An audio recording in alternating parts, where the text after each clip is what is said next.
Hello everyone, next topic है हमारे पास LCR circuit और इम्पीडेंस ट्रायंगल। अब एलसीआर सर्किट और इम्पीडेंस ट्रायंगल, तो इम्पीडेंस क्या होता है? इम्पीडेंस होता है the net resistance offered by the circuit is called impedance. Net resistance जो होता है ऑफर्ड होता है सर्किट के द्वारा, उसे हम बोलते हैं इम्पीडेंस। उसको डेनोट किया जाता है जेड से, ठीक है। इसके एसआई यूनिट है ओम। एलसीआर सर्किट और इम्पीडेंस ट्रायंगल का डायग्राम देखेंगे तो एलसीआर क्या है? एलसीआर में जो एल क्या होता है? इंडक्टेंस होता है, इंडक्टर। तो हमने इसको इंडक्टर बनाया, फिर हमने कैपेसिटर ड्रॉ किया, फिर रेसिस्टेंस। अब हम ये देखते हैं रेसिस्टेंस में जो करंट और इलेक्ट्रिक लाइन एक ही डायरेक्शन में जाती है, क्योंकि कैपेसिटर जो होता है साइड में तो उसमें करंट जाता है और डाउन में क्या आती है? इसकी कैपेसिटर आता है। तो कैपेसिटर होता है, हम क्या लिख देंगे? ई और सी, इलेक्ट्रिक कैपेसिटर, ठीक है। अब इसमें इंडक्टर्स में देख लेते हैं। करंट हमारा इधर जाएगा और ईएल के जाएगा हमारा ऊपर जाएगा, ठीक है। अब हम इसको जो ई और ई एल ई सी ई आर हम इनको नीचे लेके आएंगे तो एक डायग्राम बनेगा हमारा। सबसे पहले हम ड्रॉ करेंगे ई आर को, रेजिस्टेंस से स्टार्ट करेंगे। तो ई आर ड्रॉ किया, उसमें हमने देखा फिर क्या है? ई सी है, तो ई सी कहाँ पर नीचे आ रहा है तो हमने ई सी बना लिया। फिर ई एल देखा हमने, ई एल कहाँ ऊपर जा रहा है तो ई एल क्या ऊपर बना दिया, ठीक है। अब एक और डायग्राम बनाएंगे हम, जो अगर हम इसी को ऊपर ले जाएंगे तो क्या होगा? तो क्या करेंगे? इसी के ऊपर ले जाएंगे तो क्या होगा? ई एल माइनस ई सी होगा। तो ये एक लाइन ड्रॉ हुई। फिर इसमें क्या करें? ई आर है ई आर है ये। फिर इसमें जो एंगल बन रही है, जो लाइन होगी वो क्या होगी? हमारी ई नोड होगी। और ये ई एल माइनस ई सी है, तो ये लाइन जो हमने ड्रॉ की है ये भी क्या होगी? ई एल माइनस ई सी, दोनों इक्वल हो गई।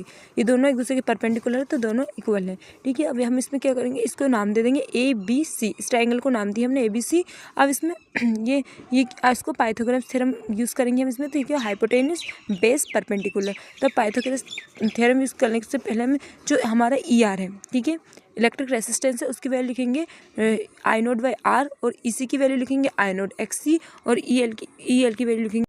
अब ई आर और ई आर की ई सी की, ई आर की ई सी की और ई एल की हम वैल्यू पुट कर देंगे। फिर हम क्या करेंगे? E M F of L C R circuit, ठीक है। E M F of L C R circuit में पाइथागोरस थ्योरम यूज़ करेंगे। H square plus B square plus P square, H बराबर होगा, हम इसको ऐसे भी लिख सकते हैं, H equal to P square plus B square. अब ई नोट बराबर होता है E L minus E C square plus E R. अब ई एल की वैल्यू और ई सी की वैल्यू पुट कर देंगे हम, और ई आर की वैल्यू पुट की। फिर क्या होता है? ये तीनों कॉमन, आई किसमें कॉमन है तो आई स्क्वायर लिख देंगे, और फिर एक्स एल माइनस एक्स सी और आर स्क्वायर बचे। फिर हम आगे देखेंगे, आगे ई नोट बराबर क्या लिख सकते हैं हम? आई नोट, तो X L minus X square plus R square हो जाएगा ई नोट वाई।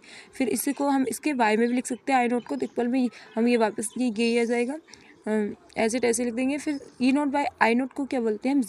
जेड मतलब इम्पिडेंस। तो इम्पिडेंस को हम डिनोट करते हैं जेड से। तो X L minus X C square plus R square हो जाएगा। फिर हम एक और डायग्राम ड्रॉ करेंगे, इसमें क्या होगा? एक्स एल जो हमारा परपेंडिकुलर था ई एल माइनस ई सी, उसकी जगह हो जाएगा एक्स एल माइनस एक्स सी हो जाएगा।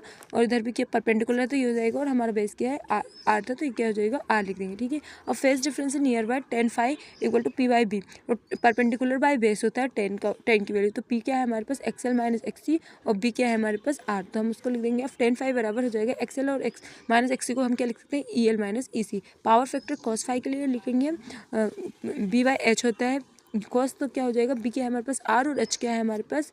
एच है हमारे पास जेड मतलब इम्पीडेंस, तो आर बाई जेड। तो हम वी बराबर लिख सकते हैं वी का पावर का फॉर्मूला होता है वी आई, तो वी बराबर लिखेंगे V L minus V C square plus V R square, और करंट क्या होगा? I equal to V by Z. Thanks for watching.